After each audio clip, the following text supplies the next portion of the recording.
Things look a little bit different in downtown Jeffersonville. Beck's Hardware, which stood off of Main Street, is no more. The owner's semi-retired. But Suzanne Lawler shows you two guys decide the small town needs a place where you can buy screws, paint, and flashlights. So this is the American dream, right? This is what everybody wants to do. Shut-off valve or a clean-out would be for your septic tank. Ben Huffman and Justin Brown are brothers-in-law.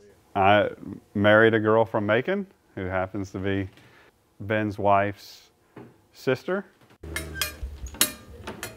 When Beck's Hardware went up for sale after 71 years in business, the pair bought it. We've had a couple of people comment that, this is an institution in this town. But the decision was a little more personal for Ben. My uncle Dan worked here for probably 20 years or longer, and I used to come up here and sit on the counter, and I played in the back room. Now, decades later, he's back behind the counter. And both of these guys feel a hardware store in a small town is vital. You can't go anywhere in rural America that doesn't have a hardware store. So everywhere has a hardware store because it is a staple in the community, regardless of where you're at. You look around at the stuff we carry, it's not luxury items. It's things people need every day. You don't, when you need some plumbing supplies or you need some paint, you need it right now.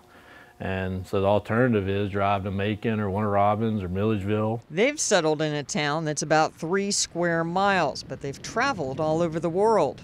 I was in the Navy. I was a submariner. Well, started out Louisiana National Guard, now transferred to the Georgia National Guard. They figure that military background will help. It is a mission. Just like anything in the military, you want to see it succeed. He wants to hang some Army paraphernalia in here, and I said, okay, well, as long as we can do Navy. It's probably the only stock question that's up in the air as a new era begins in Jeffersonville. Suzanne Lawler, 13 WMAZ News. As for the Becks, they've decided to keep their hardware store in Gordon.